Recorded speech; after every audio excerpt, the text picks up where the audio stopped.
Most of what they tell you that you need after 60 is a lie. Somebody out there is making good money off your fear of getting old, selling you pills and plans and gadgets, and almost none of it decides a single thing about how your last years actually go. I know because I found it out the hard way. There are only 5 things that truly settle whether your later years hold any dignity, any comfort, any peace. And I spent most of my life chasing everything except those 5. By the time we are done here, you are going to know exactly which 5 they are, and exactly why the rest is just noise. I am Frank.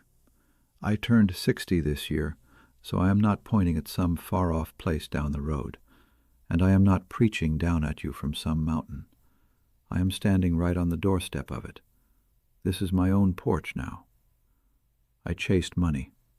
I chased the next rung, the next number in the account, the fortress I built brick by brick while the people closest to me stood outside it. So when I lay out the 5 things you must have after 60, understand that I am telling you what I got wrong, and what I finally figured out too late to do it the easy way. Not 100 things, 5. The rest is noise. I am not a book, and I am not an expert. I am just an old striver who quit chasing, moved out to the woods, and had a lot of quiet mornings to think about who ended up at peace and who did not. So here they are. The first thing you must have after 60 is your health. Now, I do not mean the body of a young man. That chapter is closed. It is closed for me. It is closed for you. It is closed for every soul walking this earth past a certain age. I am not talking about running like you were 20. I am talking about enough health to stay your own person. Enough to get out of bed in the morning without another hand hauling you up. Enough to walk your own day, tend to yourself, and still enjoy the people and the small things you love. When we are young, we throw our health around like it is free, like there is an endless supply of it in the cupboard. Then age comes to collect what it is owed. A knee that talks back on the cold mornings. A back that stiffens when you bend to lace your boots. A cut that takes its sweet time to heal.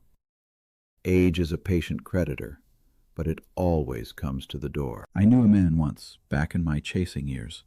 I will call him Dwyer. Dwyer had far more than I ever did.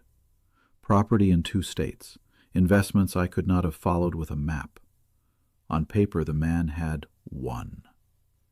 But his health had walked out on him. By the end, he could barely cross a room.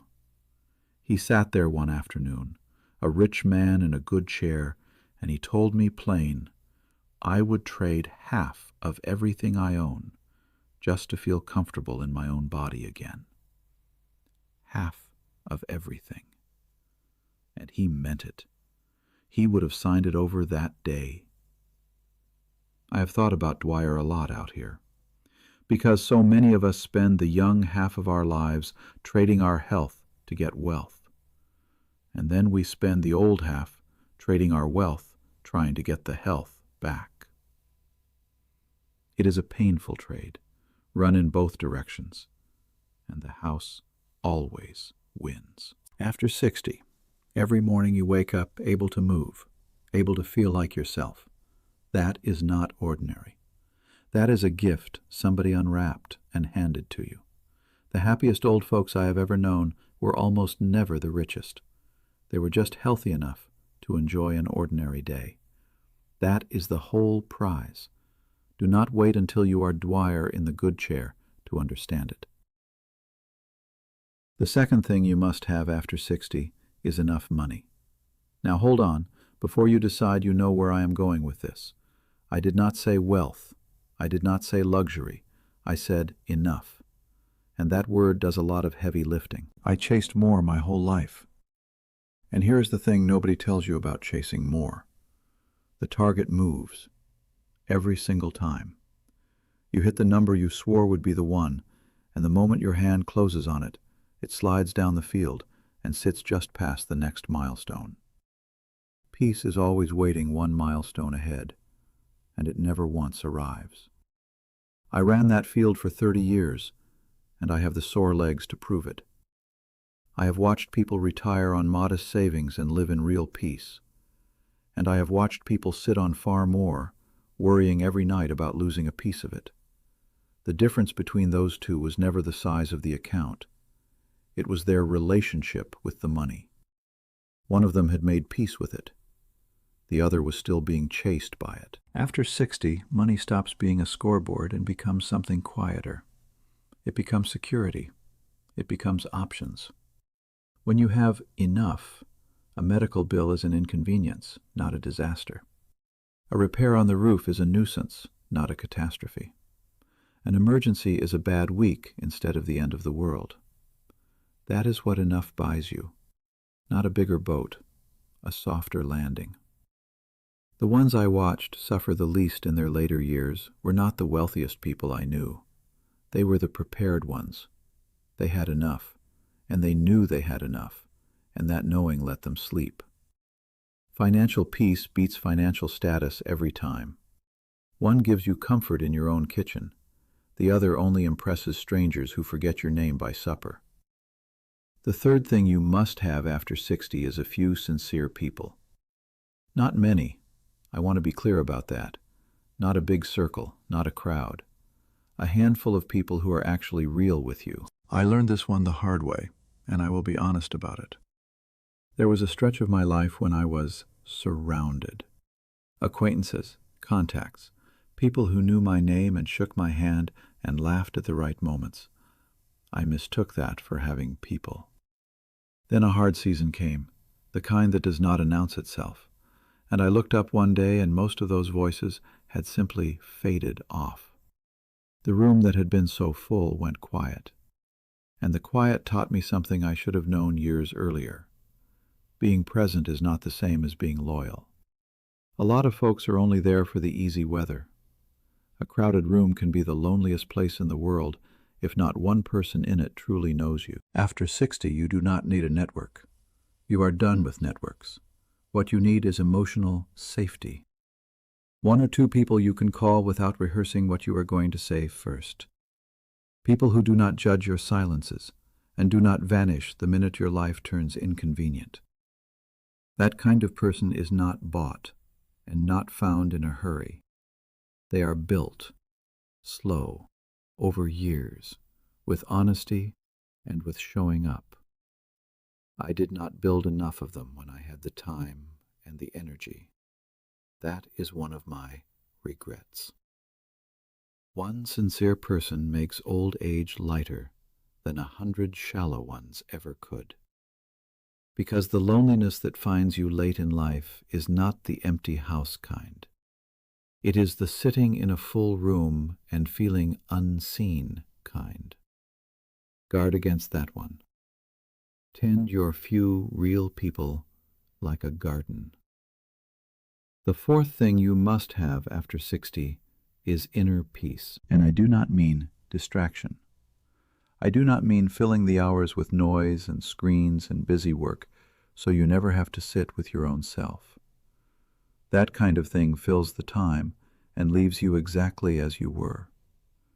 I mean the deeper kind of peace, the kind that holds even when life is not tidy, especially when it is not tidy. You would not believe how much of a man's energy, late in life, gets spent hauling around old things, old regrets, old mistakes, words he wishes he had said different or said at all.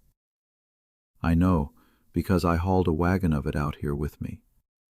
I revisited that green canoe my daughter wanted and did not get, in my head, 1,000 times. And you know what all that revisiting changed? Not one thing. The past does not soften because we keep pressing on the bruise.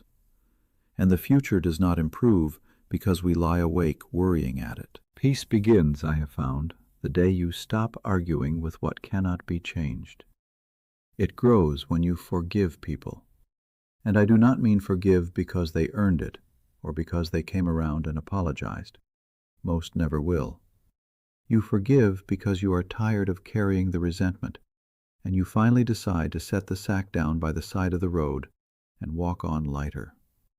It strengthens more when you accept, all the way down, that life is imperfect by its very nature, and it was never going to be otherwise. The people I have seen age gracefully were not the ones who dodged hardship. Nobody dodges it. They were the ones who stopped letting old hardship run their present. There is a quiet freedom in letting go, and I will tell you straight, I am still learning that one. I have not mastered it. Some mornings the old wagon is still parked right outside my door, and I have to choose, again, to leave it there. That work does not finish. But choosing it, even badly, is better than not choosing it at all. The fifth thing you must have after 60 is the right to still shape your own life. Call it agency. The plain ability to make your own decisions, to choose how you spend your hours, to hold on to some sense that you are still steering, still pointed somewhere of your own choosing. Here is the quiet danger.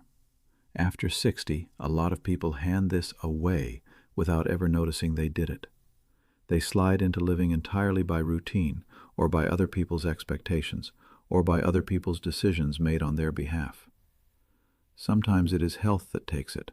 Sometimes it is family, meaning well, deciding things are easier if they just decide for you. Sometimes it is only habit, worn into a groove so deep you forget there was ever another way to walk. I have seen old people who were physically fine, money in the bank, folks around them who cared, and still they had gone dim. Not sick, not broke, not alone, just diminished, because they no longer had much say in their own days. Everything got decided for them. Even their small preferences, what they ate, when they rose, got quietly swapped out for whatever was convenient to somebody else. And you could see it in the eyes. A person can be well cared for and still be slowly erased. It does not have to be dramatic. I am not talking about proving you can still climb a mountain. I mean the small sovereignty of an ordinary day. Choosing your own morning. Choosing a walk over sitting still. Choosing what you read, when you rest, who you spend an afternoon with, and just as important, who you do not. Those little choices are not little at all. They are how a man keeps his dignity and keeps knowing who he is. They are how you stay the author of your own days, instead of a character somebody else is writing. When that stays intact, aging stops feeling like a disappearance and starts feeling like a continuation. Same book, just later chapters. Still your hand on the pen. So there they are, the 5. Your health, enough money, a few sincere people, inner peace, and the right to shape your own life. I want to be humble about this because I did not get these right in order or on time. I stumbled into most of them backward, out here, with a wood stove and a dog and 1 cup of coffee.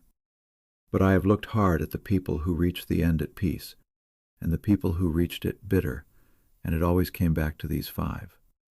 They are not luxuries.